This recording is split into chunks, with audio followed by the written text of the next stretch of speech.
Okay, thanks, John. We will be here for a little bit of time, but I am going to try to make this go as quickly as possible. The one major presentation I have about stalls takes about an hour and 15 minutes to go through, so hopefully we'll get through everything else a little bit more quickly.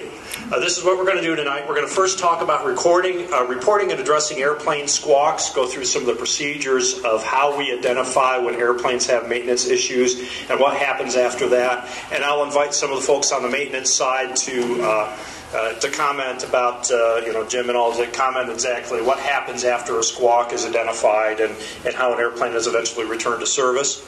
Ken's going to stand up and talk just for 5 minutes or so about weather decision making. Then I'm going to do my program called The Truth About Stalls. It's a new program no one here has ever seen before except for Whit. And we're going to hammer it home for Whit. But in any event, I've got some information that hopefully will make you understand a lot more clearly how airplanes like our Bonanzas and our Sundowners can get into stall-related accidents. And then I'm going to look at some actual NTSB data so we know exactly what sort of scenarios cause accidents in our type of airplane. And then John's going to come up at the end, and there's going to be a short briefing about the status of the chief instructor position and what happens there. So, to get started here, regarding aircraft maintenance status, who here would love to own your own airplane? All right.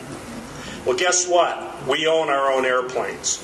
We are the owners of these airplanes. We are not renting the aircraft. And part of the issue, we have had some issues with maintenance reporting here, and part of it is because it's easy to get in the airplane renter mindset.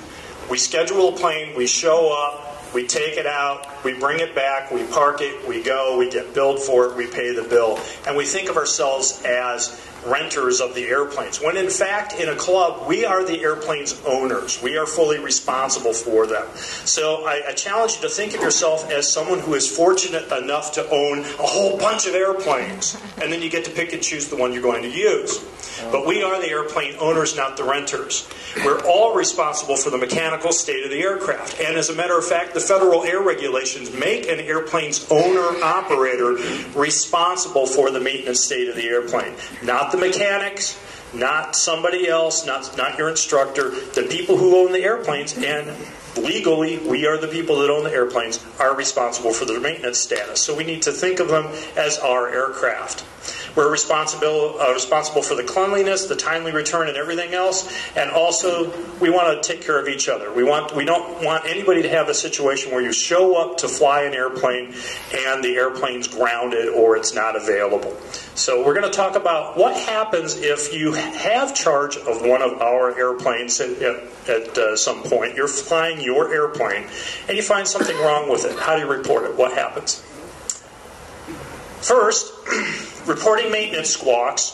The procedure for reporting maintenance squawks on our airplanes is contained in the operating rules for the club. So if you go to the website, right there, the operating rules, and you click on the operating rules, you get the document, you scroll down to page 8, as it turns out, and it tells you exactly what happens when you find something wrong with the airplane. First section is non-grounding squawk.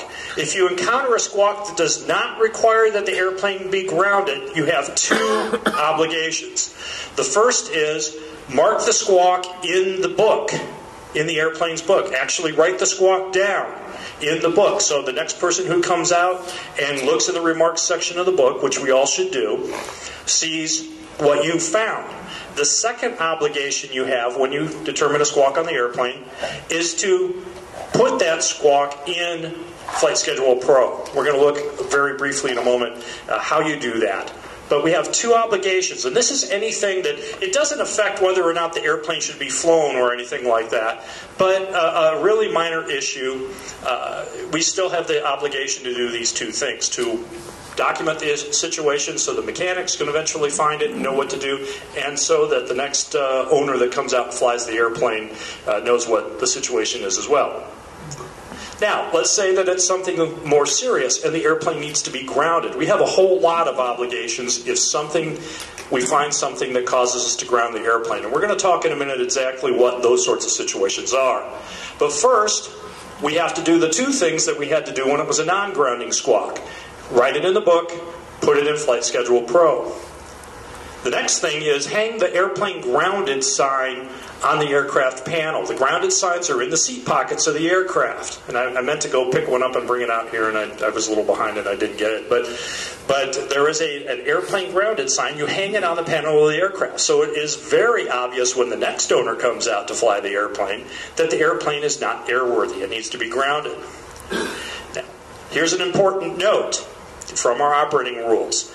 The only people who can return an airplane to service and remove that grounded placard are our maintenance folks. None of us have the authority to do it. You can't call up one of the board members and say, hey, I need this airplane put back into service. It can only be done by our mechanics. After we've noted the squawk in the book and online, and we hang the grounded sign, we also are required, if it's an airplane grounding situation, we are required to actually call Jim or one of the mechanics and tell them this airplane is grounded. Here's the situation. So we have positive notification of a problem. It doesn't just sit out there until someone happens to find it. And then as a courtesy, if you look in the schedule and see that, okay, well, the airplane was supposed to be checked out tomorrow and the next day, call the next couple of people that are scheduled for the airplane so that they can make alternative plans. So we've got a lot of obligation as owners and to each other when we find something wrong with the airplane. So this is when the airplane is grounded. And what happens if you're out away from home when this happens? Oh, excuse me. I told you we were going to talk about Flight Schedule Pro. This is also in the operating rules. This is Appendix C, and it goes on for a while, but it tells you step by step by step exactly how to go into Flight Schedule Pro, log into maintenance, and type in the squawk.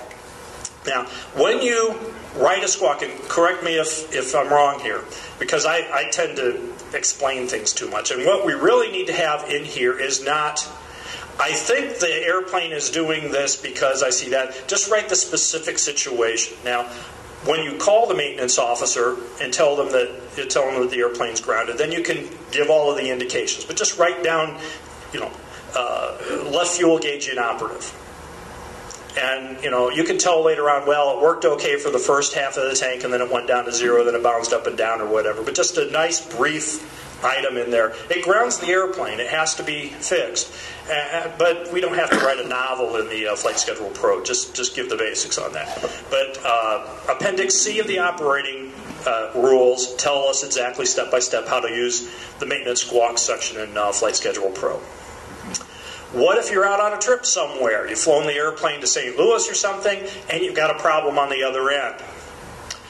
We are not, as owners, we have set these rules for ourselves. We are not permitted to obligate the club to pay for repairs without authorization from the maintenance officer. So you can't just walk into the FBO and say, hey, replace the engine or something like that. We have to call back here and get the authorization to have the maintenance done away from base. Now, we're going to talk in a moment about the sort of situations that do ground an airplane. If the airplane's grounded, it's grounded. If you can't get the authorization, you can't fly it back home and hope that you can get Jim on the phone tomorrow or something like that, or one of the other people on the phone tomorrow. If you can't get the maintenance officer and you're away from home to help with that, you are permitted to call the club president or another club officer and get authorization to have the airplane fixed. In no situation do you have the authority to violate the federal air regulations and bring the airplane home just because the club doesn't want to pay to do some work in some remote location. If the plane has to stay, you have to figure out another way to get home. But call the maintenance officer or one of the club people before you authorize any maintenance on the aircraft away from home. Now, if you have something really, I've had them put a little air in a tire and things like that, and if they charge you $10 to do that, I pay that myself and don't report it to anybody. But don't be sticking the airplane in the shop. All right, now we talked about how you ground an airplane. This is now when you ground an airplane. The operating rules of the club don't tell us when we ground an airplane, but there are some things that very definitely do tell us. First, 91.213. This is the section of the Federal Air Regulations that goes into all about inoperative equipment and placarding things and pulling circuit breakers and all of that stuff. If you want to read the exact rules on that, look at 91.213. It tells you what has to be operable in the airplane and how to deal with inoperable equipment. It lists those things that are required for VFR flight, it lists those things that are required for night flight, and it lists those things that are required for instrument flight. These are the bare minimum things. Strangely enough, it's not going to list some things that you might think are pretty obvious. For instance, there is no... You have to do really weird stuff to do this. There is no requirement to have a navigation device on board an airplane to fly IFR in U.S. airspace and controlled airspace. If you do it all by radar vectors and whatever. And I was in the Air Force for a while, and we had a T-41, a Cessna 172, that didn't have any radios on board, and they would go fly at IFR and do GCA approaches in this thing. I didn't do that, but it is legal to do that. So it's not going to tell you have to have a radio, but it is going to tell you all the things about the gyroscopic attitude instrument and the magnetic compass and all these things that you need to have. It also gives you what you do if something that is not a required for flight item for the type of flight you're doing breaks. That's where you have the bit about placarding and permanently disabling it or pulling the circuit breaker or that sort of thing. 91213 is the first set of requirements that we have for an airplane to be airworthy. Anything doesn't meet those requirements, the airplane can't be flown. It has to be grounded through our grounding procedures. Second part is called the kinds of equipment and operation list. Now, Beechcraft puts these in most of their handbooks. Certainly the ones that we have all have them. It's in the limitations section of the pilot's operating handbook. And whereas this is the basic rule, this is Beechcraft's way of making the rules even more stringent. And under 912113, if there is a kinds of equipment and operating list published for your airplane in the pilot's operating handbook, you are required to follow it. And this is the table this is where there's a table, and actually my article that will be in the next issue of the Omni has an example of this and describes the whole kinds of equipment and operating list situation quite well. But there's a table in there, and you can look for the equipment that isn't working and then determine whether or not it's required to be working for the type of flight you're doing. The kinds of operation would be VFR, nighttime, IFR. An example of that would be a fuel gauge. Fuel gauge isn't working. All right. Can I fly the airplane? Well, 91213 says I have to have fuel gauges for the main tanks for the standard tanks, but maybe this is the auxiliary tanks in Victor. All right, do they have to be working? If you look in the supplement for the handbook, it's going to say yes, they have to be. If you look in the kinds of equipment and operating list for the regular fuel gauges, it's going to tell you have to have both of them operable to be able to fly the airplane in any situation. There are some times when, here's an example, in the A36s, we have an alternator, except for 42 Bravo, we have an alternator load meter and a bus voltage gauge and an alternator outlight, or a low bus voltage light. If the low bus voltage light is not working, the kinds of equipment and operating list says, well, as long as the bus voltage gauge and the alternator load gauges are working, you're okay to fly without that low bus volt light. So if you ever have anything that's broken, you can go in the kinds of equipment operating list. This, again, does carry the full force of federal law, so anything that is not working that this tells us has to be working, grounds the airplane. Use the procedure to ground the aircraft. Other things that might cause you to ground an airplane, if it's a little bit less clear-cut. Anything affecting the airplane's controllability on the ground or in the air.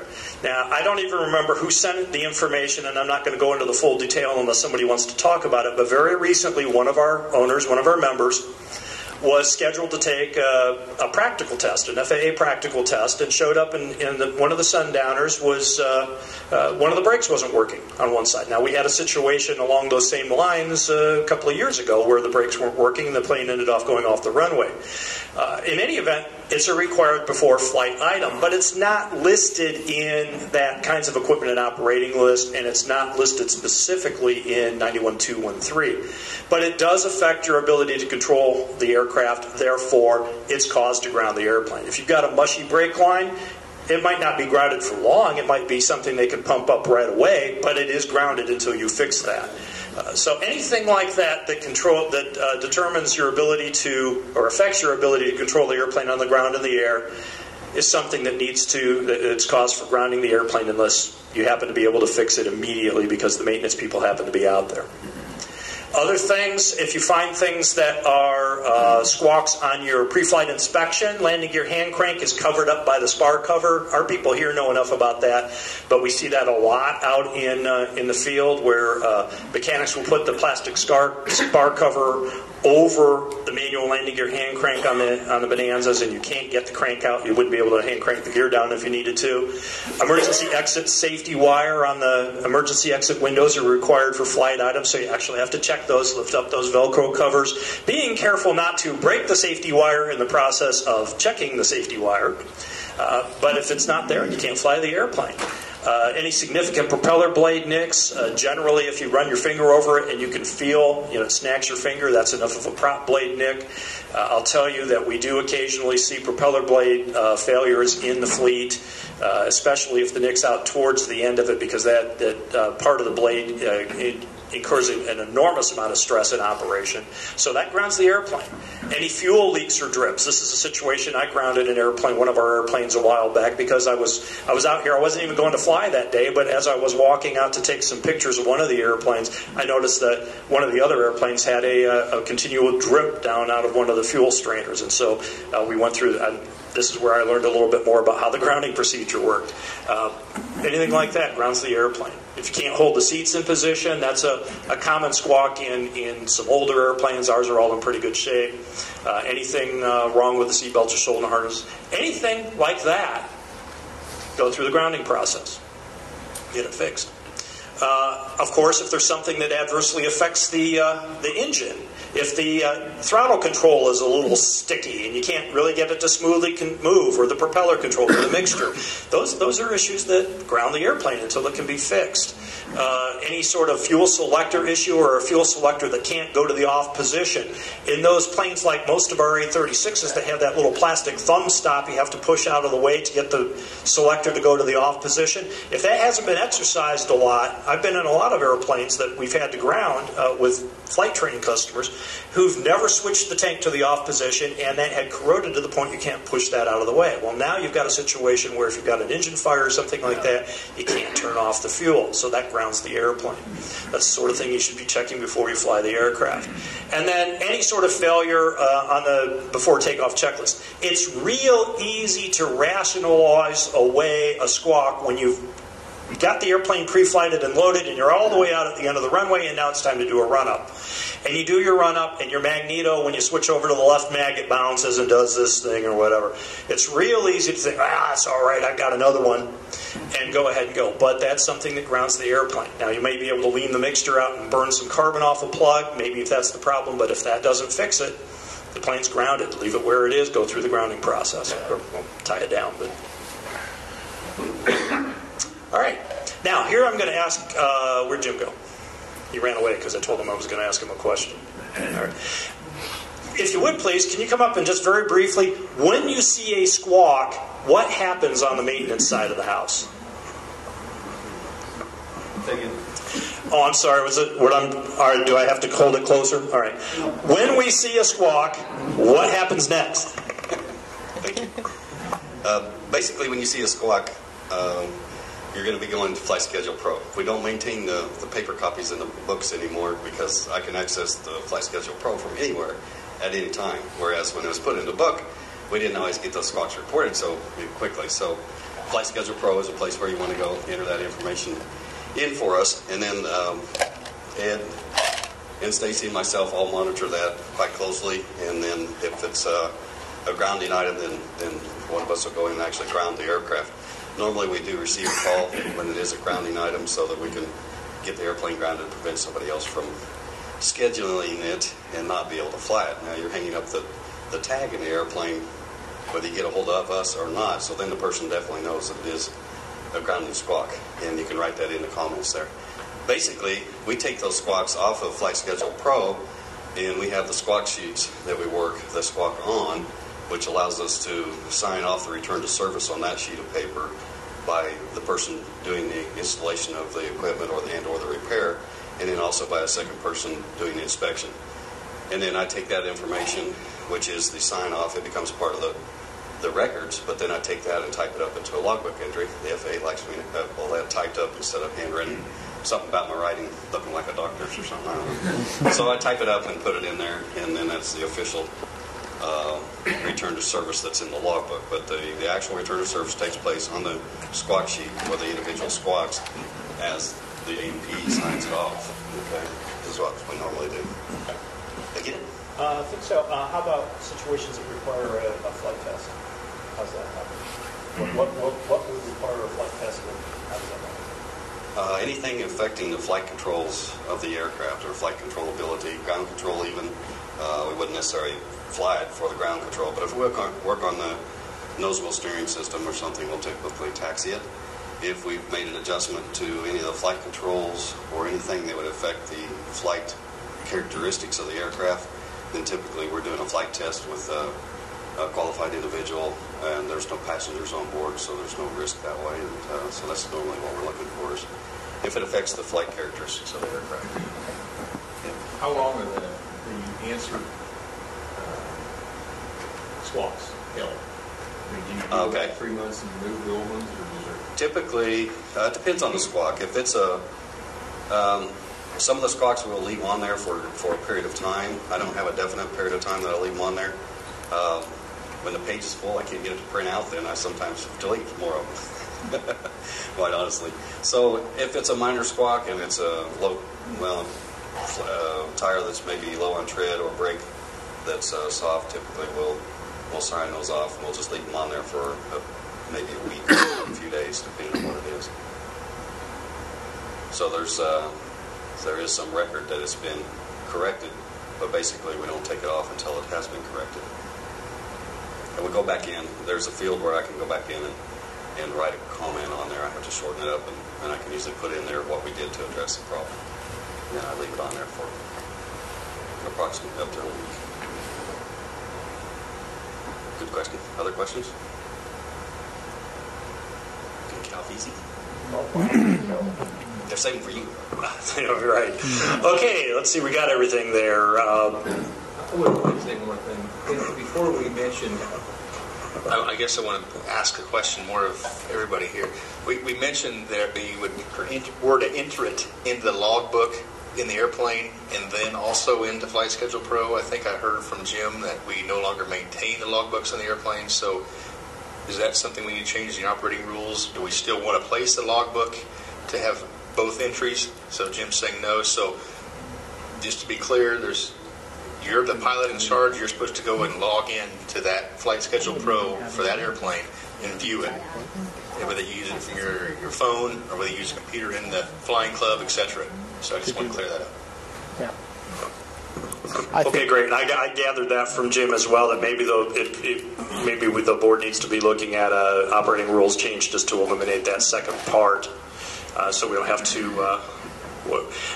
Anytime you've got two different ways to record something, that's good in one way, but that's also kind of a negative, because it'd be real easy to write it in the book and then think, well, I wrote it in the book, so I'm not going to put it in Flight Schedule Pro and I'll get around to it. But if Flight Schedule Pro is definitely the primary means of tracking maintenance status for us as pilots of the airplane, so that's the primary means. And if the board wants to eliminate the reference to writing in the airplane book and the operating rules, from a safety standpoint, it's probably a good thing to do that. All right, as we heard here, we need to check the aircraft maintenance status, something that we're obligated to do when we're checking out the airplane, and then also when we actually accept possession of the aircraft. So part of your scheduling process is to look and see if there are any squawks on that airplane.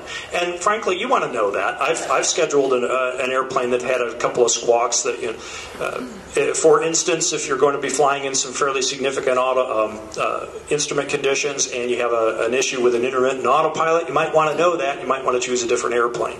I had that happen one time. So when you schedule the airplane, part of your scheduling process is to look in the maintenance section of Flight Schedule Pro and look under squawks. Now when you click on squawks, you can look at it in one of two ways. One is to look at all of the squawks that are currently listed for all of our club airplanes, and it comes up that way originally. Or if what you really probably want to do is to use the pull-down menu to select whatever airplane you're looking at, and then it tells you the open squawks in that particular aircraft. Actually, as Jim said, some of them will already be taken care of, and the status will be over here on the other side. It'll say cleared off, but make sure that there's nothing that's going to prevent you from being able to fly the airplane, and nothing that's going to prevent you from being able to fly the airplane the way that you intend to fly the airplane. So you are required, really, as part of your scheduling process, to go in here and look.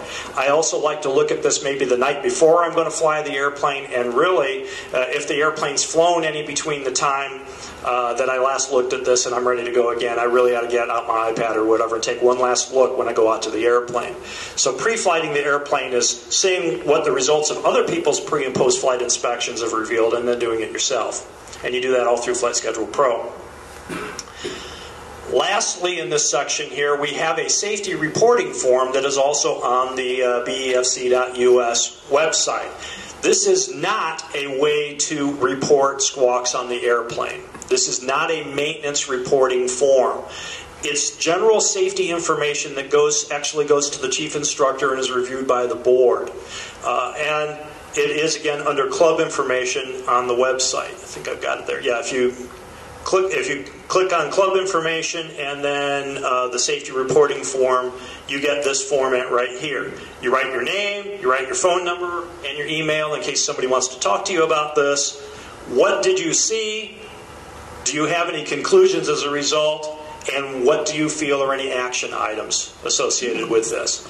Now, as I recall, this was added to the website a few years ago in the discussion of our rules say we don't do touch and go landings in the Bonanzas. I saw 55 Lima out here the other night doing touch and goes. How do I report that to the chief instructor so they can have a conversation with whoever's flying the airplane?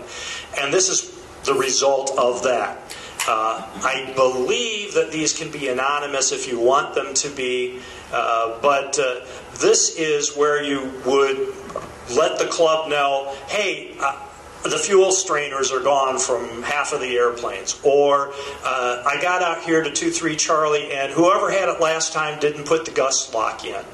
Yeah, we're telling on each other, but what we're really doing is we're helping take care of our assets, our airplanes.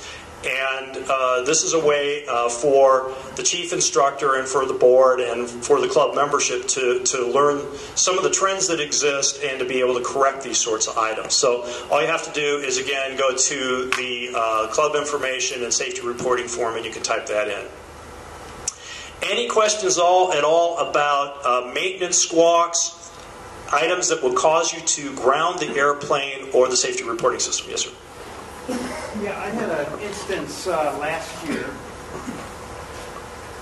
where I landed an A-36 and before taxiing off the runway, the engine conked out on me. You probably know the airplane, but it came back to the hangar, and if Stacy hadn't been there, I would have grounded the airplane. I ended up writing it up, and she said she'd take care of it, and she said that it had been a bad actor before. But in the absence of Stacy being there, would I have been correct in grounding the aircraft for that situation? Okay, so he had the engine quit on rollout in the airplane, which is not a terribly unusual IO 550 sort of thing to happen if the fuel pressures aren't set right. The question is, should he have grounded the airplane? I say yes. You have a situation, you don't know how to deal with it. You don't know yet whether or not it will affect the next flight. So what you are doing by grounding the airplane is you are telling our maintenance people, we have a priority item here, this needs to be checked out. Then Stacy or Jim or something, then they'll take a look at it and they might be even call you back up and say, okay, this happens under these situations and we're going to adjust the fuel pressures a little bit. And it's nothing really major, it's just a fuel pressure issue or because it was a real hot day or something. But my contention, and I'm, this is a discussion, this is not me dictating, but my feeling is yes, you'd be perfectly justified, and actually the right thing to do would be to ground the airplane until it got addressed. Any comment about that? Any question? Okay. That's the only way that they're going to know that they have to look at it. And you don't know from where you sit, I certainly wouldn't know from where I sit, whether that's, well, it's a little hot today or the fuel pressures are off or there's something seriously wrong with the airplane. Any other questions or comments? Okay, one in the back. I have one. It's the opposite of what was just said. There was a guy years ago took a didn't ground it, so no mechanic looked at it. So what you were talking about before, there was no unknown. Because you didn't know there was something wrong with the airplane, so it was good to let the mechanics make that determination. Exactly. When you've got a situation that you don't know what the situation is, then let the maintenance pros take a look at it. And the only way that we can protect each other from taking that plane up until it has been checked out is to go through the grounding process. We've got enough airplanes, and especially lately, we haven't had a whole lot of issue with everything being gone at the same time, so that you may have the opportunity to pick up a different airplane. But even if you don't want to fly it, you don't want your co-owners to fly it like that until it's been checked out. Anything else? Yes, sir. I have one that's always kind of I've wondered about it, I guess, ever since I've flown here in the club, is with 91-213, we always talk about placarding, but yet anywhere else I've flown, we've always placarded it near whatever is inoperative, but we tend not to do that here. We just say it's in flight schedule pro. Is that good, or is that something we never want to consider, the actual placarding in the aircraft? The point is that we're writing squawks in Flight Schedule Pro, but we're not seeing a lot of placards actually applied to the airplane. And you're exactly right. 91-213 is very clear. It has to be placarded in the vicinity of whatever piece of equipment it is. And if it's something electrical, you have to pull and tie a tie wrap or something around the circuit breaker and isolate it. So that's something that maybe we know about it. That's something we as a group of owners need to be better at. If something is inoperative, actually, not only do you write it up, but you actually placard it as inoperative. And it really needs to be done. Yes, sir. Isn't it supposed to be written up in the maintenance manual? If you have something inoperative, you're leave it alone. All right, the point is, isn't it supposed to be written in the maintenance manual? 91-213 tells you have to placard it and electrically isolate it. You don't, Jim, do you have to log it as inoperative in the log books, or you don't have to log it until it gets repaired? I'm fairly sure it says that in that if they are talking about. It probably does. I'll double check that. I think you're probably right. Where you're actually, and at that point, then we have a situation, how do we deal with that? Because we don't have access to the airplane logbook. So we make a Flight Schedule Pro entry, and then I guess, would you all make a logbook entry as soon as you saw it? Okay. All right. So that's how it's getting in the logbooks. But you're exactly right. Jim's back there nodding, so you're exactly right that it has to be logged as well. I had a situation once. I sent actually my son over to take a check ride in the Duchess. And anyway, I didn't think about these people doing this because they don't have to drop the airplane off and leave it there because you had to fly over there with them. They couldn't stow in the Duchess. So I thought, I wonder if we should lock this.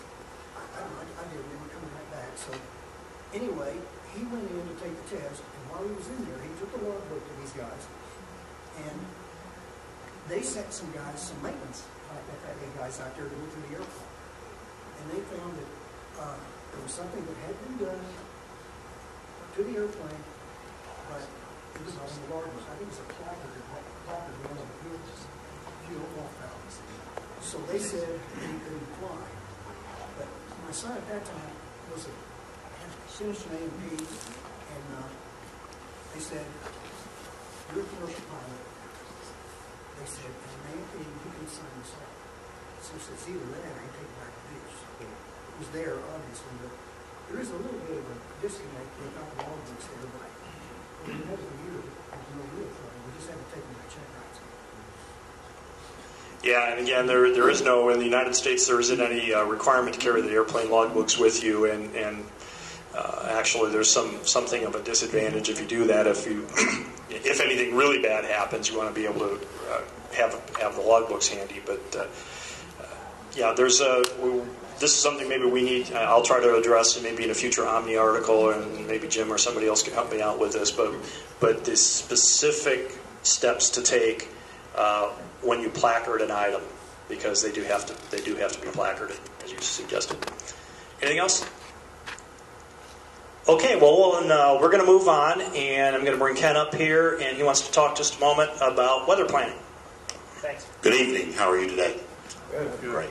Hey, I love to fly. Flying is a unique hobby. In fact, there's only two hobbies that we know of that require a federal license. One is ham radio, and the other is being a pilot, right?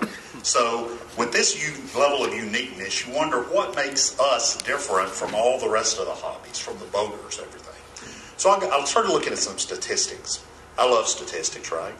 You can find a lot of interesting things there. One of them I really like is 27-0. Any Shocker fans here? Yeah, great. Good.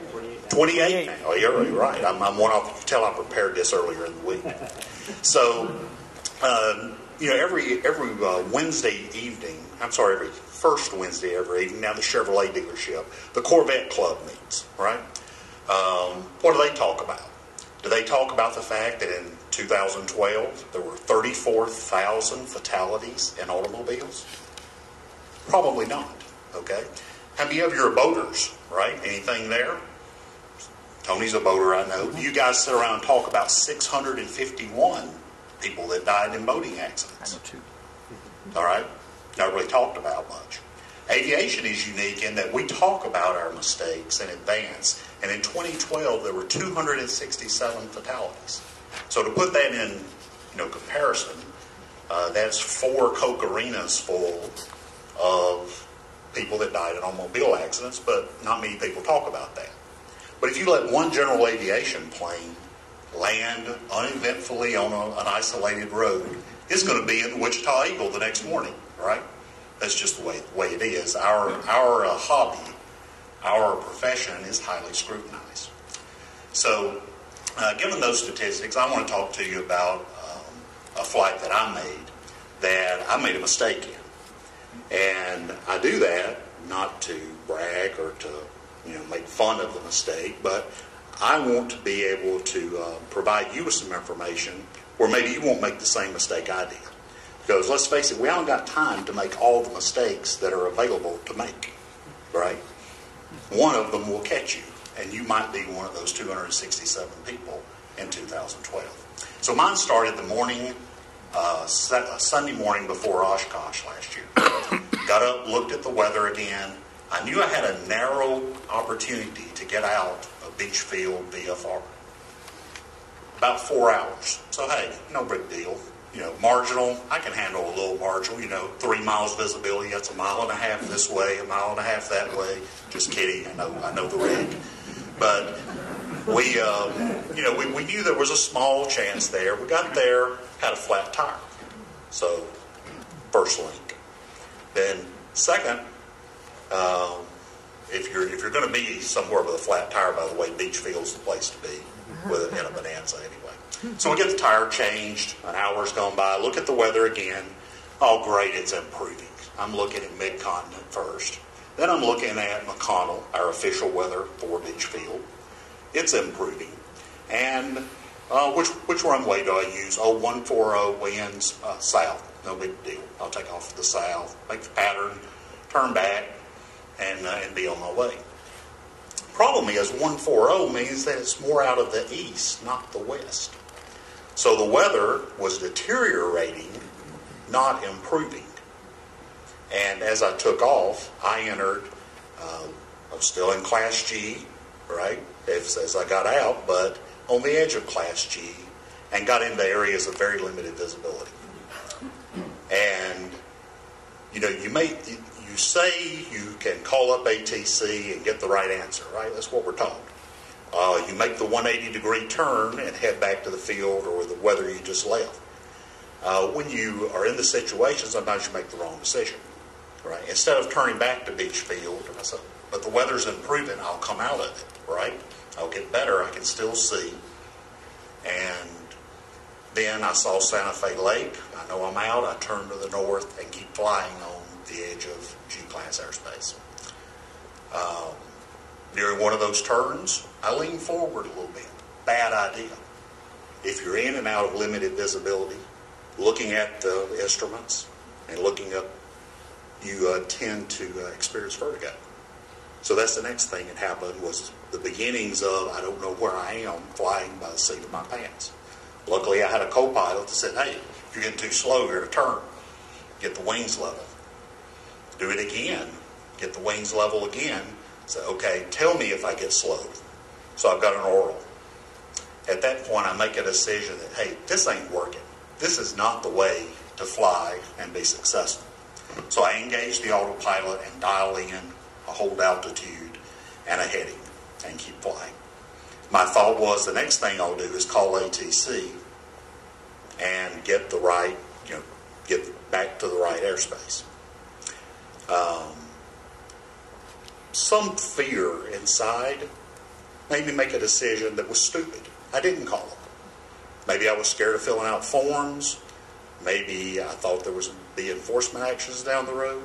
I didn't know. So what I did is kept flying a little while longer and got into some improved areas. Okay? So I look back afterwards thinking about the decision and said, why would I make such a decision? How many people have gotten infractions from the FAA for asking for help in bad weather? Look for it. Couldn't find one. Because guess what? That's baloney. There's not any. There's no instances where that ATC calls out and tries to prosecute a VFR pilot for asking for help. But, hey, in the moment, that stupid had gone off the scale and did that. So call for ATC if you've got a problem. If you feel like you're over your head, use your autopilot to keep the airplane flying. Communicate where you are, but aviate, navigate, then communicate. So I say this with a great deal of humility. I made a mistake, and I hope you learn from it. Two of the most popular magazine articles among pilots are AOPA. I learned about flying from that, and Never Again from AOPA. One from Flying Magazine. So I read those often, and I read them even more closely since my incident. So I encourage you to learn from other pilots, and if you make a mistake, talk to your CFI about it, learn from it, don't repeat it. Thank you. Great, thanks. Really appreciate it, Ken. All right, let's take just about a 5-minute, no more than 10-minute break. You can refill your pizza. Initially, actually, I developed it last year, earlier than that, for the Australian Bonanza Society. I had the opportunity to go down there and wanted to do something unique that was worth it to them for me coming down there instead of just the same old stuff. So I started looking at some data about stall accidents, and I found some things that were really, really surprising to me. Like Ken, I'm kind of a data guy. Some of you probably see some of the publications that I do, and I look pretty critically at accident scenarios and accident data. And very frequently, in the process of finding the data, I learn things that dispel some of the myths that we have about flying airplanes. And one of the big myths that I was able to shed some light on is, how do airplanes stall? Why do people stall airplanes?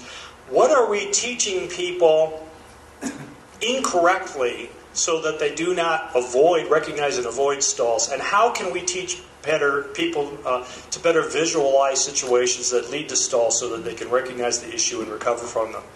And so I put together this program called The Truth About Stalls. I modified it for the American Bonanza Society because that's my day job, and my co-worker over here has seen this in that respect. I've done it in a couple of different versions. I did it just last weekend in Lansing, Michigan in the Great Lakes Aviation Conference, where I looked at stall accidents across a wide range of types of airplanes. And the interesting thing is that the unusual and unexpected information that I derived for the Bonanzas, and in this case for the Sundowners as well, is pretty much true across the board. What we think we know about stalls isn't really what's going on. So tonight I'm going to present to you what I call the truth about stalls. Today's lesson specifically is don't stall unless you mean to. All right? And I'm going to emphasize the need to do a lot of stall practice so that we can avoid the situations that lead to stall type of accidents. If you, like me, read a lot of NTSB data and a lot of FAA information, or if you're a big reader of AOPA Pilot and some of the things from the Air Safety Institute, or some of the other aviation press, maybe the things that I write for American Bonanza Society, you will see that stall-related accidents have really risen to the forefront of accident investigation. we don't always see them referred to as stalls. The term that you see all of the time anymore is loss of control. There's a group called the General Aviation Joint Steering Committee, the GAJSC, which is an industry and FAA consortium that is looking very, very deeply at general aviation accident causes and trying to change the pilot training syllabus to better address some of those issues. And the JSC has, the very first report they put out was on loss of control. I was fortunate to be able to be working with some NTSB board members earlier last week as well, and that's what they kept talking about, loss of control. Now, when I hear the term loss of control, I'm thinking, okay, the guy went off the side of the runway in a crosswind, or got up in some turbulence and got the airplane turned up into a spiral, and something happened and the airplane was under control and now it's not under control anymore. But be advised that anytime you see anything in print, basically from now until the next buzzwords take over, that says loss of control, what they really mean is an aerodynamic stall. And this is the #1 item of concern on the NTSB and the FAA and the industry's radar about it. So we're going to talk about some of the things the JSC has done and some suggestions I have based on the data to be better able to keep yourself from becoming a loss of control statistic. This was actually a debonair, but this was a Beechcraft accident, a stall scenario. If I were to ask you to describe to me the most common type of stall scenario, what situation most commonly causes stalls, leads to stalls in Bonanzas and Sundowners or general aviation airplanes altogether, what do you think is the most common stall scenario? Base to final. Base to final. Base to final, base to final, go around, what else? Anything else? Base to final, that's the one that we tell ourselves. That's the one that's always in the magazines. That's the one that our instructors drill into us. Maybe they're doing a good job, because the reality is it almost never happens. I went through 10 years of NTSB accident reports. And you can't go onto the website and type in stall or loss of control and have it give you all of the accidents. Because what happens is you'll type in stall, and I want to see all the accidents that are involved, and the word stall appears in it. And what you get eventually is witnesses said they heard the engine stall, and so that pops up when you do that sort of search. And loss of control, sometimes you get the crosswind, sometimes you don't. So you have to go by every single one when I'm supposed to be sleeping at night, going through all of these things to come up with the data. And interestingly enough, when I did it across the board, well, not every accident, but a wide range, everything from Cessna 152s and 172s through our types of airplanes, and Barons and Cessna 310s, and even Pilatuses and Pilati and TBMs and those sorts of things. And the only type of airplane that I can identify having any significant number, and I'd say more than 10, stalls that occurred at the point where they were returning from base to final approach, the only type of airplane in the last decade that did that were Cirrus SR-22s. And I think that kind of reinforces the stereotype of the lack of stick and rudder skills taught in some of those airplanes. But you don't even see it in Cessna 172s or anything like that. We don't stall airplanes the way we think we stall airplanes. So let's talk about some of the scenarios and some of the things that make stalls happen and sometimes makes them a little bit worse. There are 3 types of stalls. Power on stalls, when we've got some engine power going. Power off stalls, sometimes the power ons are sometimes called a takeoff or a departure stall.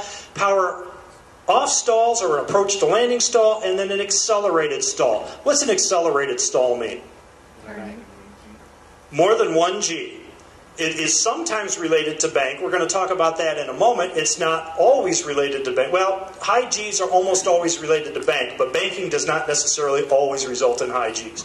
An accelerated stall is a stall that occurs when the wing is being loaded more than 1 G, and it is, quote, accelerated because the stall occurs at a higher than expected indicated airspeed. Now, if you look at the chart, you can find some of that as well, but it's faster than the published stalling speeds of the airplane. That's the only difference. It happens at a faster speed. Each one of these stalls has several different ways it can happen. Flaps up, flaps down, flaps partially extended. Especially in our type of airplanes, typically, the more power that you're developing, the more dynamic, if you will, a stall becomes, the greater the rate of divergence from controlled flight when the stall occurs. So the more power you've got, the more of a stall break you get. Same thing with the flaps. The more flap we have extended, the more dynamic the sort of stall break. So if you combine taking off with some flaps and high power, you can get a pretty dynamic stall out of an A36 or even a Sundowner. But the way that we train these airplanes, train these stalls typically in flight, this is a flaps down, this is a flaps up, but we don't train this with some partial flaps, and that's the sort of situation that leads to a lot of stalls in our types of airplanes, where people are doing a short field takeoff, and they're trying to clear that tree line on the far end, and they find themselves at a high angle of attack with a lot of power and some flaps, and it diverges from controlled flight a lot more quickly than the way they trained to do it. So let's talk about that term, critical angle of attack. The angle of attack is as we know, it's the angle between the relative wind and the chord line of the wing. All right, that's the strict definition of it. And this drawing comes right out of the FAA's training materials. It appears in 2 or 3 different documents the FAA has. And it shows you what's basically going on, that when you've got a certain angle of attack, air flows across the wing, you have pretty good airflow adherence, and it develops lift so that the airplane is able to fly. As you increase the angle of attack, this one's at about 16 degrees or so, you get to a point where you start to have a little airflow separation. The inertia of the air, if you will, doesn't allow it to completely fly around and stick to the wing, so it starts to burble. And this creates less lift because you don't have as much wing area creating lift, but it also increases the drag pretty significantly. Eventually you will get to a point where there's enough airflow separation that the amount of lift being developed decreases significantly while the drag goes up phenomenally. And now the wing isn't able to support the weight of the airplane. Now, this is called the critical angle of attack, which in most general aviation airplanes is roughly a 17-degree angle of attack. Often, I remember back when I first learned to fly, people would ask me, well, what happens at the critical angle of attack? And the answer was always, the wing stops developing lift. Well, that's not true. The wing develops less lift, but the drag becomes a huge factor as well. So it develops some lift at this point, and all you have to do is lower the angle of attack a little bit, and you get 1 degree, and you get to the point where you've got pretty good airflow separation. We'll talk about that in just a moment. All right. This is the diagram again that you can see black and white versions of this going back to World War II pilot training documents. And it tells us basically what's going on with angle of attack, but it gives us a very erroneous impression of what happens. What does this picture suggest to us about stalls? This suggests that in order for the wing to stall, the nose must be pointed very high up. Right? Okay. So, this gives us the erroneous impression that if I'm doing a takeoff or if I'm coming down on final approach and I've got the nose down, I'm not going to stall the airplane. And if it starts to feel sloppy and it starts to give me that burbling motion, that must just be a little turbulence. The wing's not stalling because I've got my nose pointed down toward the runway. So what I did, and I've never seen it done anywhere like this before, but I've actually got this posted on, I've got a personal website, masteryflighttraining.com. Some of you get my newsletter. And I've got this presentation there, and if you want to cut and paste this, feel free. I mean, you know, I did it, but I'm not claiming any ownership of it. All I did to visualize how we can stall in situations where we don't normally think we can stall because the nose isn't way up, is I drew little airplane symbols around these wings, and I tilted it. Here you are coming down final approach. And, oh, I'm coming up a little short of the runway, so I bring the nose up a little bit. Instead of adding a little power, I kind of instinctively pull back on the stick. And then I pull back some more, and suddenly I go to where I'm developing some drag, and the airplane starts to sink.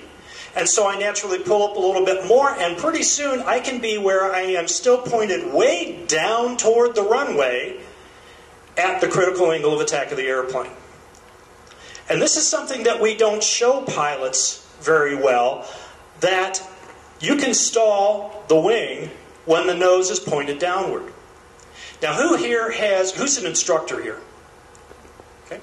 And who here has earned their private pilot certificate after November of 2011? Okay, a couple of you. You won't know the answer to this because you don't know what it was like before. But the instructor pilots, there was a significant change to the FAA practical test standards that went into effect in November of 2011 related to the presentation of stalls. Does anyone know what I'm talking about? It's strangely enough, I addressed a group of designated examiners a couple of weeks ago, the thing up in Lansing last week, and they didn't know the change. And most of them, after I told them what it was, didn't know that's the way it was now. Let's go back to learning to do an approach to landing stall, power off stall. We're going to go do a stall in the airplane. Think back to when you did it last time for a check ride, or even the last time you practiced. What do? You get out there, you get up some altitude, you do a couple of clearing turns, you look for traffic, nobody's around, you pull the power back, you start slowing the plane down, you gradually work it into the landing configuration, and you hold altitude until you've got the nose way up there like that, right? You hold altitude, and then the wing burbles and it stalls, and the nose starts to drop a little bit, and you give it the rudder you need to, and you recover. If you earned your private pilot certificate before November of 2011, when you took your check ride, the criteria for passing were this. Number one, you did all your clearing turns and all that procedure correctly. Number two, you maintained plus or minus 100 feet of altitude in the entry. You couldn't climb or descend. That forces you to bring your nose way up to try to hold altitude as it slows down. And then, number three, the criteria was that you recover from the stall with a minimum altitude loss. Does that all sound familiar to you? Especially that plus or minus 100 foot? This is one of the most significant things to come out of that joint steering committee and the look at loss of control stall accidents. In 2011, in November of 2011, the FAA changed the criteria and the procedure for presenting stalls for the practical tests. And now the criteria are you get some altitude, you get a little extra altitude because you're going to lose some. And you do your clearing turns and you pull the power back and you slow the airplane down, you put it into the landing configuration, and when you are down to your normal final approach speed, you let the nose drop. And you start a stable descent at 500 to 600 foot per minute. And you go down like you're going to land. And then you, following the practical test standards as they exist now, you bring the power all the way back to idle, and you gradually bring the nose up until you get the first indication of aerodynamic stall, which is going to still happen if you do it right, is going to happen with the nose way down. And then further, there is no criterion for altitude loss any longer. That you could lose 1,000 feet before you stall and they don't care, as long as you still have enough altitude. They're looking for stable descent, gradually stall it.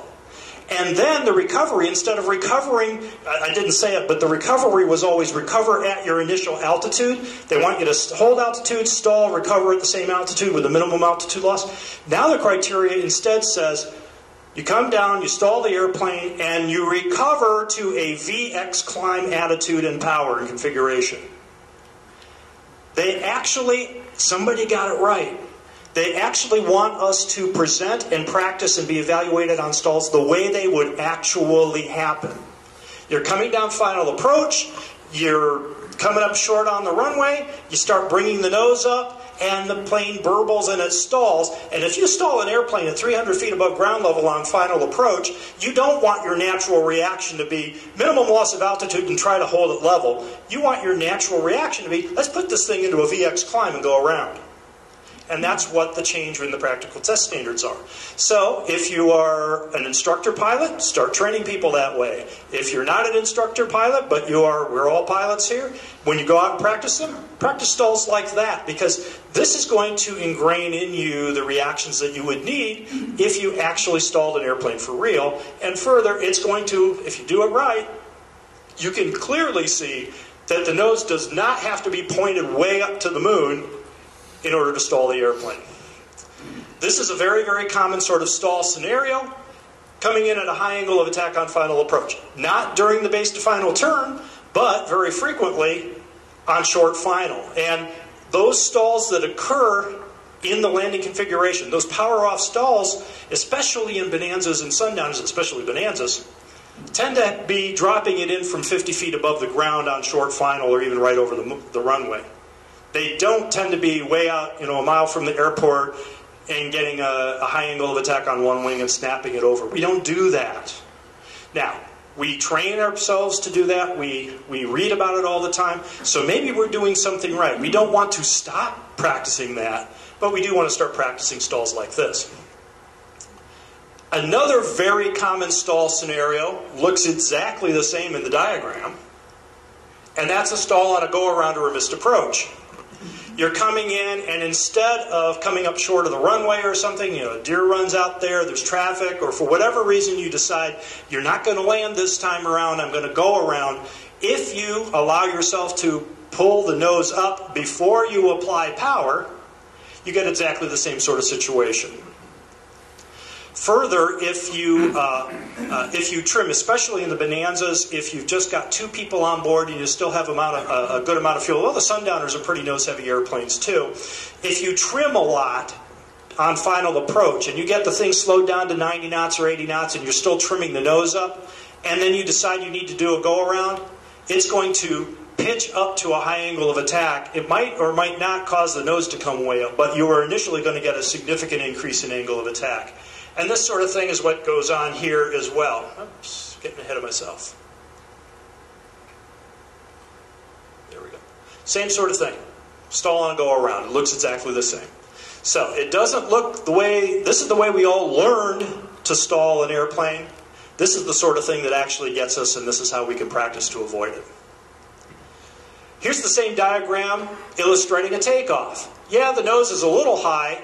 It's not like that, but if you are overly aggressive with the pitch up on takeoff, or you have the trim set too nose high, or there's a line of trees or some electrical wires that you're trying to get the airplane over, and you try to haul it up just a little bit too much, you will start to increase the drag to the point where the plane just can't fly out of it. And especially once you get up out of ground effect, you've got so much drag here, it can stall, or sometimes it will mush.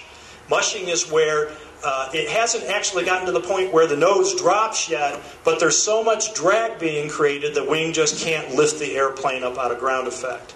And a mush is as bad as a stall as far as this is concerned.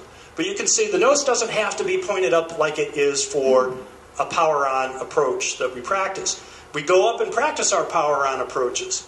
All right, you go up, you get some altitude, you do your clearing turns, you slow the airplane down until you get to a normal takeoff speed.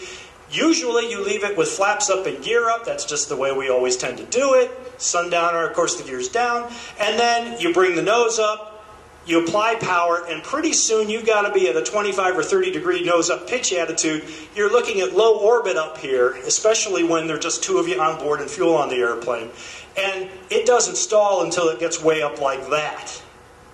The reality is, if you start from a slow configuration with the gear down, which is going to cause the rate of deceleration to happen much more quickly, and even if you've got some partial flaps extended, because this sort of thing happens very frequently when someone's doing a short field takeoff, you could see if you practice that, you could get in a situation where you can do a power-on stall without having to bring the nose way up, if you do it right. It takes some doing to be able to get it like that in practice, but if you do it right, you can demonstrate that the plane will give you a power-on stall at only about a 12 or 15 degree nose-up pitch attitude, not pointed way up like the way we were taught to do it.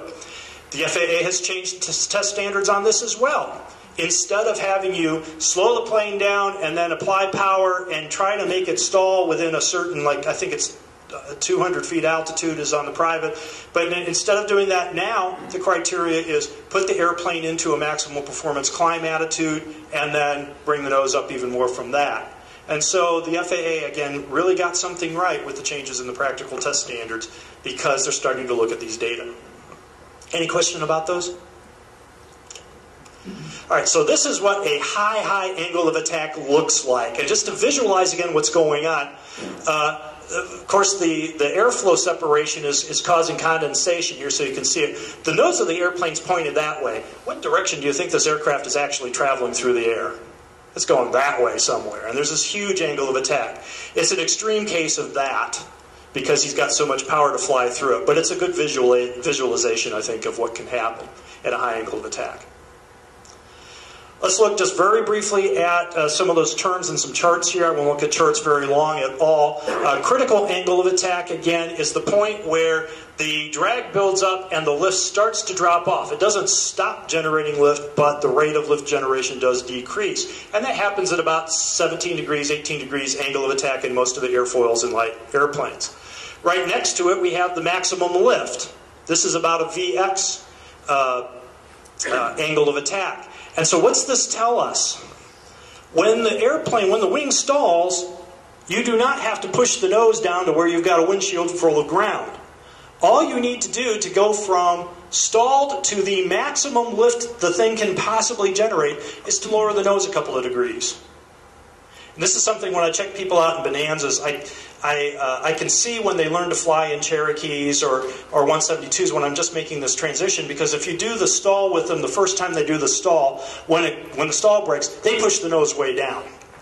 And then, of course, the next thing you do is you feed in 300 horsepower, right? And the last thing you would want to have happen if you stalled at 300 feet above ground level on final approach is to point the nose way down at the ground and then give it the gun. Right? So, lower the angle of attack to a normal climb attitude as you feed in the power, and the plane will fly right out of it. You can do this even in Cessna 172s, and I have a fairly limited amount of experience in the Sundowners here. You don't have to push the nose way down to recover from a stall. You can go from stall to the maximum performance with a very small change in angle of attack. And just to finish this chart up here, this is about the VY angle of attack. It's down here at about the 9 or 8 degree angle of attack point. We talked about the effective G-load. This chart comes out of an FAA book, but it's not exactly right because a 60 degree level bank should give you about 2 Gs. But the point here is that the curve is fairly flat until you start to get to a very steep angle of a bank. And then when you give it this angle of a bank, it starts to increase the stalling speed of the aircraft. If you are at a 30 or 40 degree angle of bank, it doesn't do a whole lot to change the stalling speed of the airplane. You have to get real steep with it. Further, in order to add any G-loading to the wing at all, in order to increase the G-load and increase the stalling speed, you have to be pulling back on the controls. If you just let the nose of the airplane do what it wants to do, and you go into a steep bank, what's the nose going to do? It's going to drop. The airplane is going to naturally maintain 1 G. It won't go negative G either. You don't get the whole, parabolic arc thing going. It will just drop, and it will maintain at 1 G. So it doesn't change the stalling speed at all. Who here ever remembers your instructor pilot telling you, don't turn steeply in the traffic pattern? I remember that. Why did your instructors tell you not to turn steeply in the traffic pattern? Mine told me because it'll stall. If you're letting the nose come down, it's not going to stall. Now, if you get steep in the airplane, it will want to nose down and it will accelerate, and that's not a good thing when you're in the traffic pattern. But it's not going to stall. In order to stall, you have to be fighting the natural tendency of the airplane. You or the trim or the autopilot has to be resisting its tendency to go down. If you don't increase the G-load, you don't increase the stall speed. Put another way, as I just said it, in order for your airplane to stall in any configuration, at any power setting, at any attitude, you or the autopilot or the trim, if it goes runaway on you, has to be actively working against the airplane. You have to be pulling on the controls. And you instinctively know that because when you go practice stalls, it's very uncomfortable. I want it to stall, I want it to stall, I have to keep pulling, pulling, pulling. You have to force it to stall. So it's a human factors issue. If you can catch yourself forcing the airplane to stall and you can do something about it, you're not going to stall the airplane.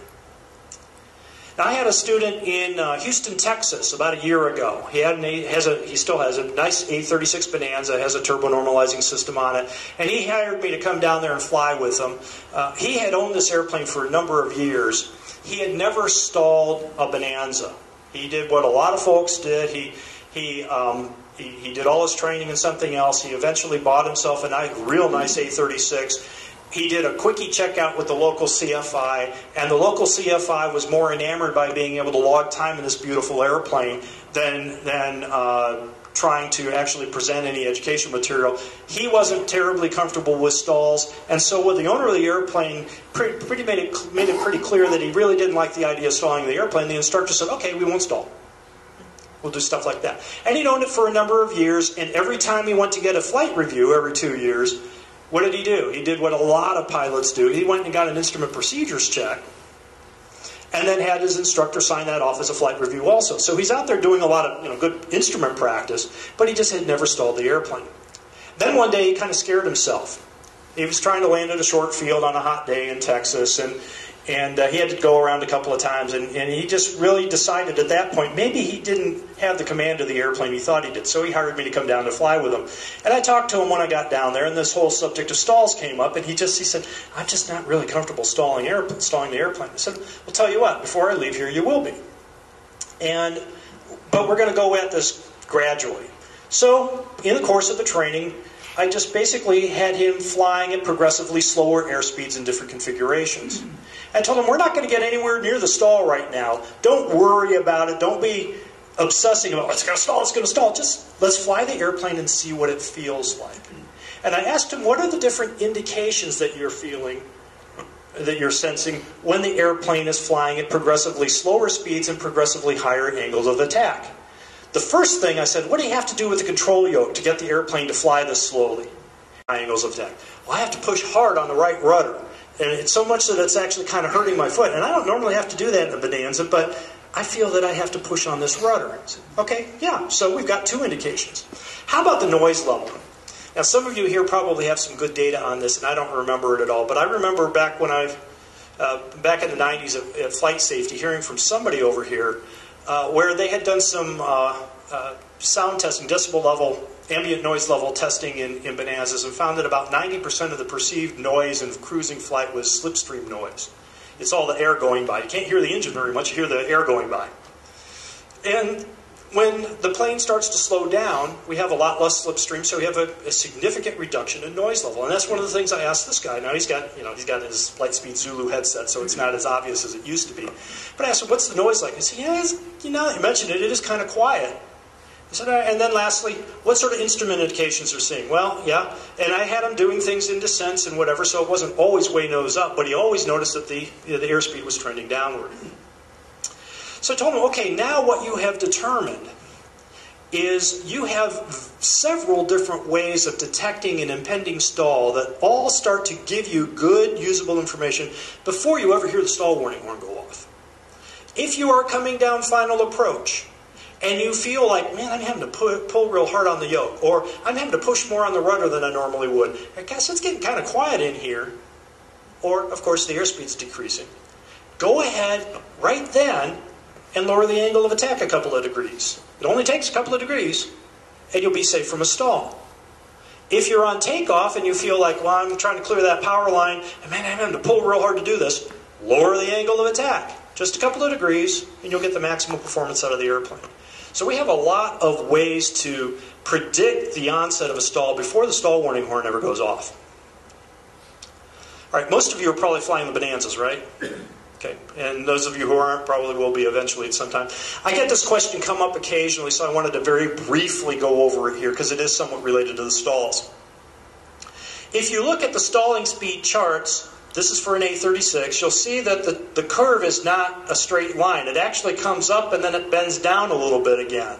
In other words, the speed at which the airplane stalls will go up as the weight decreases, but then at some point it starts to come back down again. And that's kind of counterintuitive, because generally the stalling speed, I had it backwards there, but the stalling speed will generally go down as the weight of the airplane decreases. There is a note, however, that says at some loadings, the airplane's elevator is limited and resulting in a minimum steady rate rather than a stall. This is that mush we were talking about. It never stalls, but you've got a minimum amount of lift being developed. And what's happening here is the stalling speeds are determined in one of two different ways. One is the aerodynamic stall through flight testing. The other way is when you reach maximum elevator travel. And this point right here, it's at about 3,120 pounds or something like that. This point right there is when you go from one definition of stalling speed to another definition of stalling speed. Now, where this question comes up, because most people don't look at, most of the people I fly with anyhow, don't look at that chart. They ask about the landing distance chart. Why do the air speeds go up and then come back down instead of just gradually come down with reductions in weight? And when you look at the chart, you've got that same sort of break there. And it's exactly the same thing. The landing speeds, the 50-foot obstacle speeds, are 1.3 times the stalling speed, and we define the stalling speed in one of two different ways.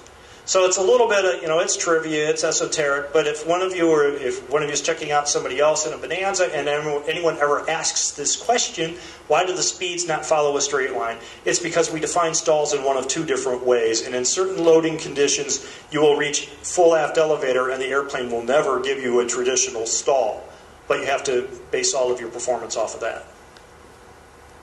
Let's see if I can get this to run. Some of you may have seen this before. It's a video of an A-36 that was taking off in Central California a couple of summers ago. It was 104 degrees Fahrenheit.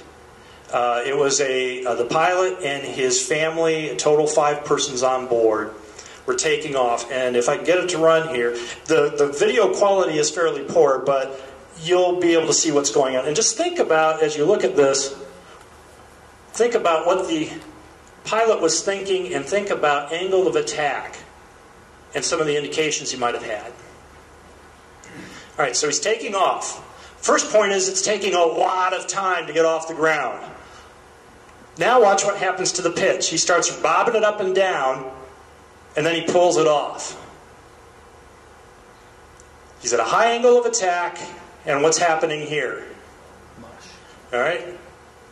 And he's at high angle of attack, and the plane just can't sustain flight, and it pops over. Oh. Yeah. Okay. 3 of the people survived that. 2 of them did not. 3 of them, strangely enough, because it's very unusual in A-36s, it was the people in the rear-facing seats that did not survive it. It's almost always those are usually the most survivable seats. All right, now I'm going to see if I can do it. I'm going to look at it in little segments here very briefly. All right, he's taking a lot of time to get off the ground. Huge amount of time. He's in a clean configuration, high power. Now look, when I restart it here, watch, the nose is kind of bobbing up and down. He's almost like he's forcing it to get off the ground. He gets it up there, and he tries to go up. You really can't see it in this picture. If you get a magnifying glass and you try to look, that elevator is almost all of the way up at this point. So he's reached that point where he's at maximum elevator deflection. All right?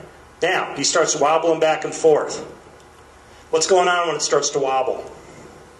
Mushing out. He's mushing, he's getting a lot of drag, he's got a little bit of a crosswind, and maybe that's a bit of a factor there as well.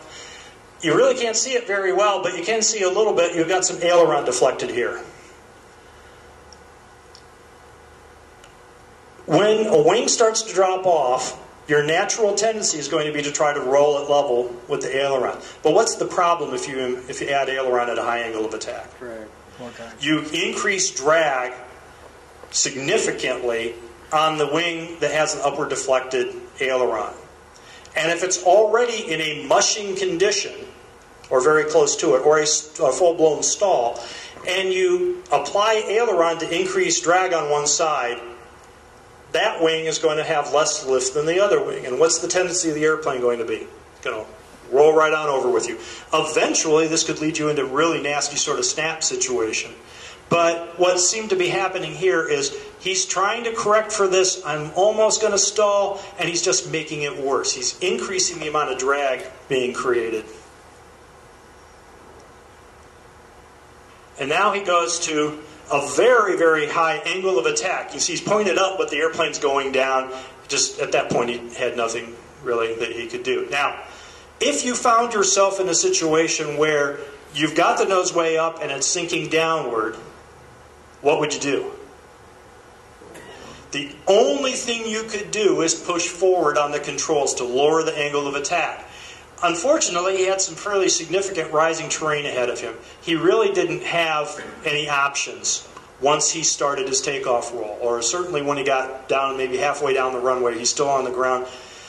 This is where you have to do your takeoff performance planning. Remember, he's got a heavily loaded airplane. He's got a 104 degree day. I believe the field elevation was about 2,500 feet up in central California. Nothing is working in this guy's favor. 1 o'clock in the afternoon. Maybe he ought to waited until it cooled down a little bit at night. Strangely enough, the reason that this particular incident is on video is because the local television news crew was out there doing a story about an experimental RV-8 that had stalled on takeoff earlier that same day. And they thought, oh, this is fortuitous. We have an airplane taxiing out. Let's get some background stock footage of an airplane taking off. So they videoed this airplane crashing out there. And then this became the big news item because the other one was a much less dramatic situation. And they didn't have it on film. They could put this on the first of the news. But this is a classic situation where we had an airplane enter a high angle of attack mush. It never really stalled. But he needed to recognize very, very early on in the situation that the airplane was not going to take off and needed to try to abort the takeoff before he got off the ground. Yes, sir? I just have a quick question. So, regardless of his performance of flying the plane, or lack thereof, had he have done a pre-flight planning with the flight manual, would it have been plainly obvious that that was not the time to go, or loading? Yeah. The question is, had he done his pre-flight planning and did a performance calculation, would this have been obvious that he was not going to be able to take off? And the answer is yes. It was about a 2,700-foot runway, and I believe the NTSB report says that under the conditions, it would have required 3,500 foot to get to 50 foot above ground level. Even in the best of conditions, the airplane did not have the performance to be able to do it. You're right. Good point. Tom, was he overloaded as well? He was within weight, and however it was operating with an increased maximum gross weight STC. He was within weight and within center of gravity limits toward the aft end of the CG envelope. Anyone here flown with an angle of attack indicator? Mm-hmm. All right, we've been talking a little bit about getting some of these into some of the club planes. I'm very briefly going to talk about them because this is the sort of thing we're going to see coming on maybe in the next 5 or 6 years or so. We got one. We got one already? Mm-hmm. All right, I need to go fly with it. And it's Alpha Systems like this, right? Yeah, is it the same? Oh, it's the analog gauge. Okay. Yeah. There are several different displays, and I like this particular display. It's becoming sort of the standard because it mirrors the sort of gauges that are in most military airplanes, and that's where these things come from. But I am just going to briefly talk about angle of attack indicators. We've been talking about angle of attack all along. We don't have normally an angle of attack indicator on an airplane. Airspeed is sort of a poor substitute for being able to tell exactly what the angle of attack is. Angle of attack varies with weight of the airplane, as we mentioned, with CG distribution of the airplane. Also varies with the power being developed, which is a function of the density altitude. So we have a rough idea of the speeds we want to fly on our airplane because those of you who are engineers here and those of you before you that created the performance charts gave us that sort of guidance in the handbook. We've got a rough idea of angle of attack. These things actually tell us the angle of attack as it exists at the sensor at that point, regardless of what all these variables are. So we don't have to do all that manual addition. So that's one nice thing about them. They sense and display the actual angle of attack. They account for all those variable changes, and they give us a visual means of looking at it, whether it be a gauge or something like this. This particular design has a couple of different elements. The blue light will be on by itself, in a much faster than critical angle of attack situation. Typically in cruise flight, you'll see the blue light all the time. You look down there, at least know the thing's still working. These yellow chevrons pointing upward happen when you start to get to a higher angle of attack. And the circular part in the middle, sometimes called the donut, is designed to be on all by itself when you are on the proper speed for final approach or for a normal departure. That's typically the way they're calibrated. We're going to talk briefly about calibration in a minute. But normally when you're coming down final approach, you'll expect to see the donut. If you see the chevron is kind of like pointing up, and that tells me, okay, raise the nose up a little bit to make the donut come on. If I have the red chevrons pointing down, that's telling me, all right, get the nose down a little bit to get the donut on. So you have a very visual presentation. And that's what it looks like coming into Stearman Field. This was in a Cessna 182, but hey, we're all going to be one big happy family now, so that's okay. And you can see that I'm coming in on final approach. I will eventually, as I get down to about 50 feet up, I'll bring the nose up just a little bit more to make the whole donut come on. So you've got indications that means pull the nose up to get optimal. That's getting close to optimal. That's right on speed. And these things work for takeoff as well as for landing. That means get the nose down. There are some issues with angle of attack. Everybody, that's the big thing now. If we get angle of attack indicators in our airplanes, we'll eliminate loss of control accidents. I don't think so. A couple of issues with them. First is in order to fly those speeds, well, I've got it there in that picture. In order to fly those speeds, there we go, you're going to be flying the airplane more slowly than you normally would. Most pilots fly faster than the book really tells us to fly, and at lower angles of attack than we need to for optimal performance. So unless you are willing to fly at those slower speeds, you really don't get a whole lot of additional information from this. You can use these to be get the maximum performance out of the airplane, but if you don't change the way you fly just because you have it on board, it's not going to change much. Another big issue is that they are individually calibrated. There is no set standard. I can't take this thing out of the box, stick it in my airplane, and have it ready to go. I have to actually go through a rather laborious process of test flying the aircraft.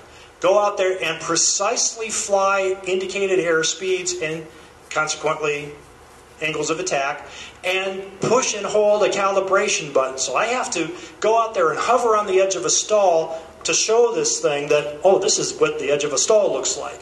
And if I'm not as good as a test pilot as you are, I'm not going to get the same result. Further, I do know a number of pilots in Bonanzas primarily that have these things installed, and they make allowance for personal preference. I like to have some guy will say, I like to have the whole donut showing when I'm on final approach for a normal approach. And the next guy says, well, I want the whole donut to be illuminated when I'm coming in for a short field landing. I want it to indicate one way in these conditions, and somebody else says I want it to indicate the other way. The point is that we could put an angle of attack device in every one of our club airplanes and conceivably have different indications from one airplane to another, and no standardization. We'd have to be very careful about standardizing the calibration of them. Another big issue I have with them is the fact that, like a stall warning horn, these have a single sensor. Usually they have to be mounted outside of the propeller arc. They're usually mounted out fairly far out on the wing, or in twin engine airplanes, they can put them under the nose. But what that will be doing is sensing the angle of attack on that wing at that point. If it's calibrated whatever way you calibrate it, that gives you good data as long as you're in coordinated flight. Unfortunately, if you go in uncoordinated flight, you're sloppy with the rudder, which tends to correlate with a lot of stalling accidents, at least we think so. If you're sloppy with the rudder, you will have an angle of attack on one wing, you'll have a different angle of attack on the other wing, and you won't be able to tell necessarily that you're getting close to a stall situation. I've actually suggested this to the folks that make Alpha systems, that the ultimate fix would be to have two of these sensors, one on each wing, and one display in the cockpit, and a processor, and all it would do is say, this one's at 15 degrees angle of attack, this one's at 12 degrees angle of attack, so I'm going to give you the indication for the higher of the two. And ultimately, if angle of attack indicators are really going to do their job in our airplanes to protect us from uncoordinated stalls, we'd have to have something like that. So, lastly, there isn't a defined training criteria for these airplanes. There's nothing in the practical test standards about angle of attack indicators. There's nothing in the FAA books. There's very, very little in any syllabus anywhere to show us how to use these things. So that's something that's fixable, but I don't know if our generation of pilots necessarily will get that fixed. What will probably happen is 5 years from now, this is going to be standard in every sort of aviation university-based airplane, and the next generation of pilots is going to learn to fly by angle of attack. Some of us will pick it up, but some of us probably won't. So I think there's great promise for angle of attack indicators, but it's not a mature technology yet. I like to play around with them. One of the really cool things I did in this 182, it's a great training maneuver, is I went up and I did steep turns, level steep turns. And it's really neat. You can illustrate very easily the concept that stalling speed or angle of attack increases with increase in G-load, because if you increase the bank angle, you get an indication of a higher angle of attack. And then you decrease the bank angle and hold it level flight, you get an increase of a lower angle of attack. So it is kind of cool to train that and to show pilots the relationship between G-load and stall speed, and angle of attack. All right, now I'm going to do, this will be the wrap-up portion of this, and I'm still well on schedule for what I expected. The actual data. This is the truth about stalls. I looked at those data that apply to A36 Bonanzas, and because it was too hard to separate out all of the sundowners from everything else in the time I had, I did all of the Model 23s. And I did two separate studies. What happens in the 23 series, what happens in the A36s, and straight 36s also. But in any event, I've got some data from a decade's worth of stalls in our airplanes, and the data are a little bit interesting. First thing, the severity of the injury. This is in the 23 series. Half of the stall-related accidents caused either a fatality or serious injury. I think in a lot of cases, serious injury, as far as the NTSB is concerned, is serious injury. And the reality is that the difference between an accident that causes serious injury and causes death is probably more luck than anything else. So I lump them together, and these are the bad stuff, and the other ones are bad but not as bad. And it really surprised me at first. Half of the stalls in sundowners are survivable. Did you expect that? We tend to... You did? Oh, okay. How many crashes? It wasn't as many as I thought either. It turned out to be about 25 over a decade. So that were stall-related accidents in these. So it wasn't nearly as many as I thought. The Bonanzas had about twice as many, but there are a lot more Bonanzas out there.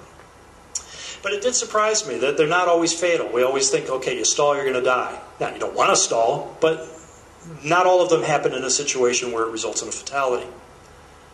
In the 36s, it was about 2/3 fatal or serious injury. So in the A36s, we do have a higher rate of very serious injury or death in the airplanes in a stall.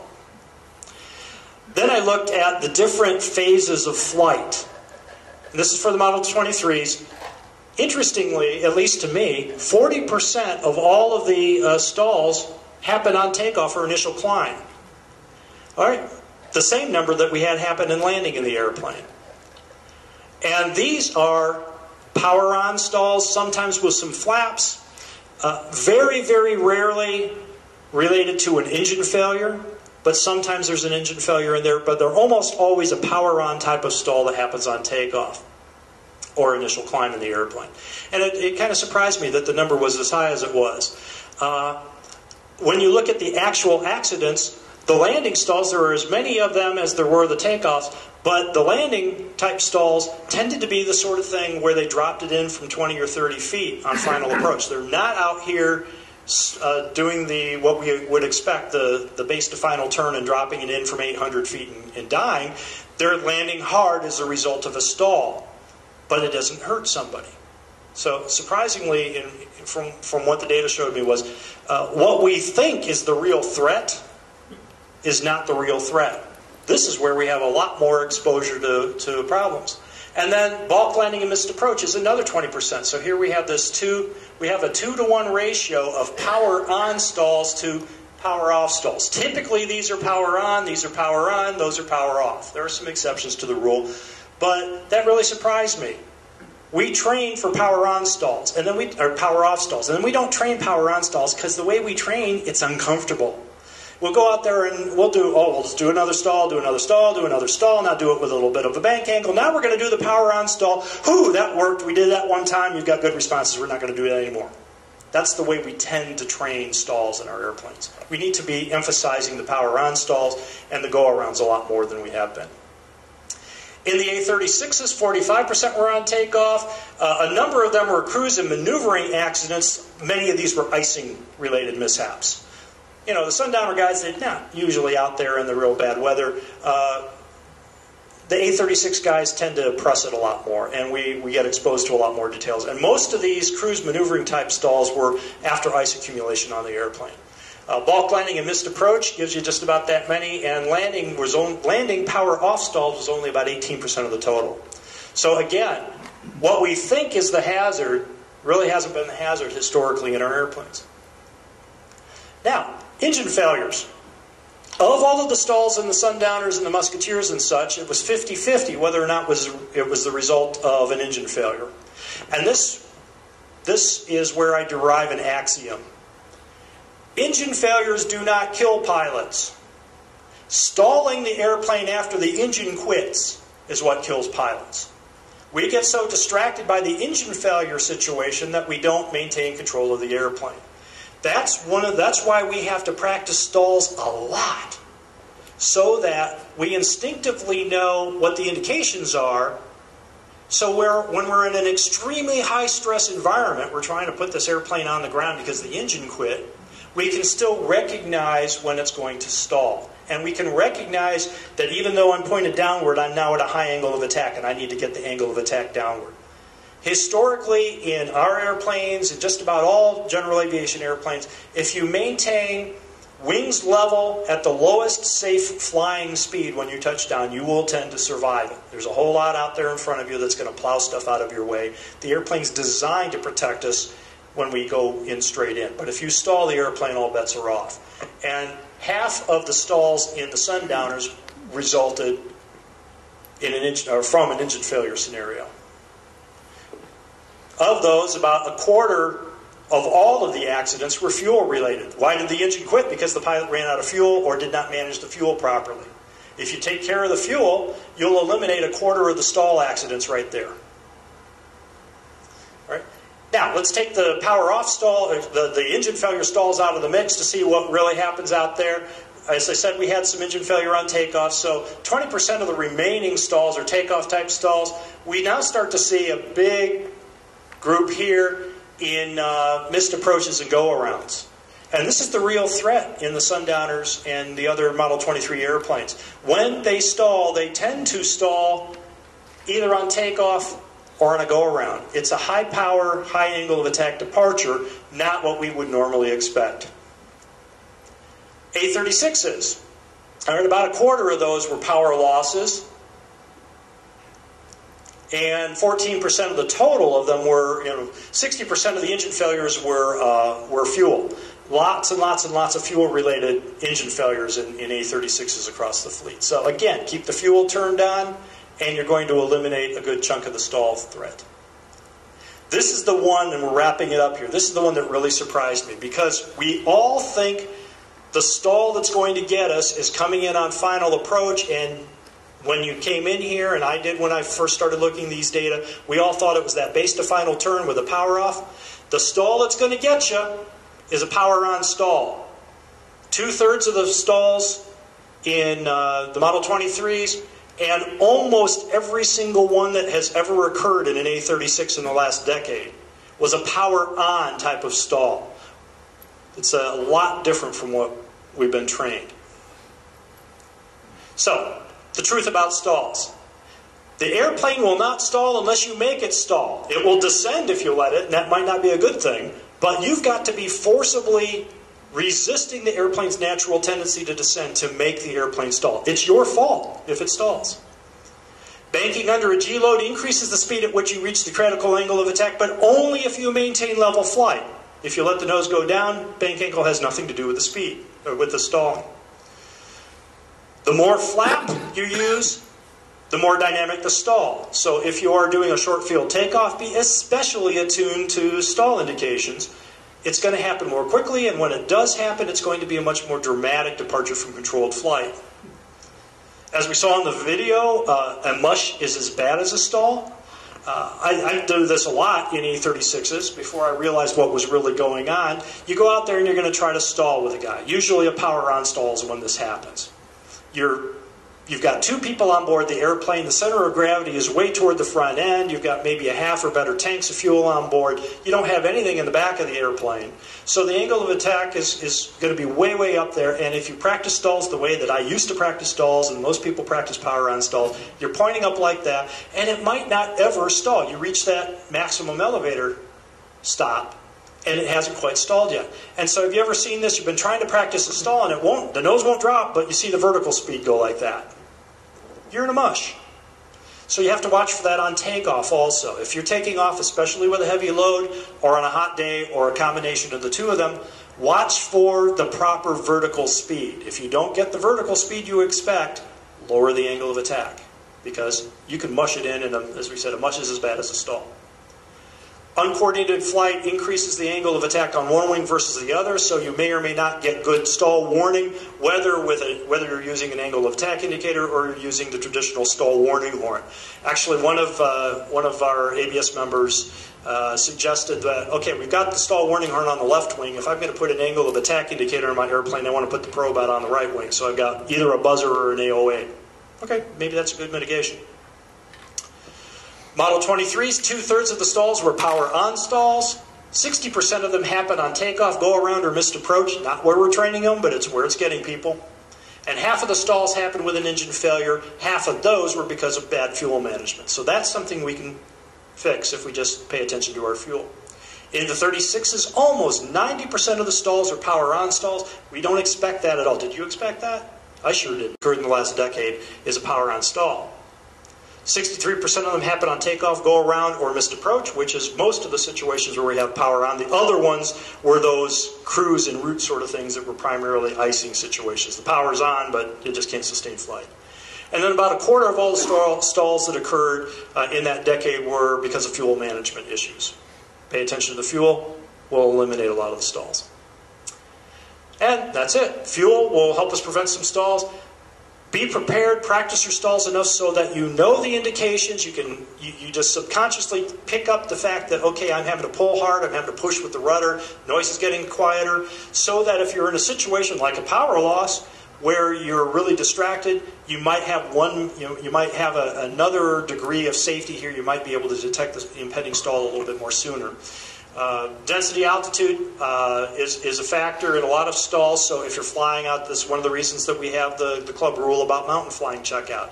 Yeah, you get some unusual wind patterns out there to be concerned about, but we also have density altitude effects on airplane performance, and what we learn as our natural reactions down here at lower elevations might not be exactly the right thing to do up there. Pitch attitudes are extremely important. If you don't know the approximate pitch attitude to aim for on takeoff and a go-around, either by looking at the instrument or by looking outside of the airplane and being able to judge that, then go out, get some altitude, practice some of these maneuvers, and consciously take a look and see, well, what does it really look like outside when I'm at the first part at the speed I would be at in a go-around. Aim for those pitch attitudes. Consciously aim for those pitch attitudes in a go-around to avoid a high angle of attack situation. And then lastly, if you do, especially in the A36s, but also in the sundowners, if you've just got two people on board and still have a bunch of fuel on board, when you apply power, if you've been trimming for landing and you've got the nose up, nose up trim dialed in, and you apply power to go around, the plane's going to naturally want to pitch up excessively. So you have to remember that you may have to adjust the trim for a go-around or missed approach. All right, a lot of data there. Ran through a lot of stuff really fast. I'll answer questions if you have them. I also, like I said, if you want to download this, I'll probably send it in. Maybe we get it posted on our own website if you like. But what I've found here is a lot different from what I expected, and that is the truth about stalls. Any questions? All right, you all want to go home. Okay, I appreciate it very much. Thanks a lot. John, we're going to bring you up here. Thank you, Tom. Just a couple things before we go. First of all, thank you, Tom. Every time you talk, I learn something that I thought I knew that I didn't, so I appreciate that. Round of applause for Tom. Also for Ken. You know, we're all humans, and none of us like to admitting mistakes. And since we're all pilots, we don't make them, right? Well, Tom's data shows we do. So, you know, I was sitting there thinking, Ken, if one person in this room changes their decision to launch based on what you said, it was so well worth it. So, thank you. Thank you. Okay, just a few things to wrap up. Where is Todd? Todd's going to, we've updated the fuel station. Todd's going to give us a little update just for everybody's information. Yeah, just a quick briefing to you. Probably most of you in here have been impacted lately. We've been having issues with running out of fuel at the tank. The indication system on it wasn't real clear. We also have experimental using more fuel out of it than it used to, so we are turning fuel through it faster. A new fuel gauge was put on it yesterday. It has an indication at 1 foot mark that says order fuel. I'm going to send information off to John and have him send out to everybody email-wise as well. But we tend to fill up there like we do a quick trip. We pump away, think it's always going to have gas in it, but we need to start monitoring that regular and look at that gauge before you pump. Make sure it's above 1 foot indication on there, and we'll maintain it. If you see it at that level or below, make sure you let somebody know. Because if we know about it, weekends, long weekends, holidays, we do not have a fueling operation out here. We have one person that maintains the fueling on that, and he's like a machine. And we take him out, that's when we run out of fuel. Thank you, Todd. One other thing, Ken. So there's two other topics I want to mention for the Chief CFI. The perpetual questions of the Baron and hangar space. So Ken's going to give us an update on Baron. A long, long time ago in a land far, far away. Seriously, there were conversations going on for a long time now. I think it spanned maybe 3.5 boards about the Baron. And the deal right now is cold in that we've got radio silence from the owner of the plane. I've long suspected in my conversations with him that he's sentimentally attached to the airplane. It was his father's. His father's passed away now, so he's holding on to it. That's my opinion. The last call I got was, hey, let's do this. Let's get it going this weekend. That was a Tuesday. I need the hangar space to work on other projects. I'll get you a list tomorrow. Well, that's been several months ago now. So at this point, we're not actively pursuing Baron, especially the E55 that we had identified any longer. We do have some avionics that have been donated to the club by Garmin, and there's a committee appointed by John, I think led by Tony, that is looking at the best way to integrate that Garmin equipment into the fleet that we have now to upgrade our existing airplanes. So, any questions or anything? It just never happened. Okay, thank you. Thank you. And unfortunately, hangar space is about the same situation as the Baron right now. So what we were working on with hangar space, there was a bunch of moving pieces with the company when we were originally going to sell the TCs for the 4000 and the Premier. That was going to move some planes out of B-31 so we could move some planes out of Beach North into B-31 and we could get some hangar space from Beach North. Well, since the Textron situation, that's all moot now. So we're just going to have to wait and see. We do have agreement with the guys either in B-31 or Beach North that when there's space available, we can pull some planes in. So if there's weather coming up and you're going to fly out the next morning early, we can check and see if there's hangar space that we can put some planes in just to keep them out of the weather. But unfortunately, that's a situation we're in right now until we get through the Textron buyout and see where things fall.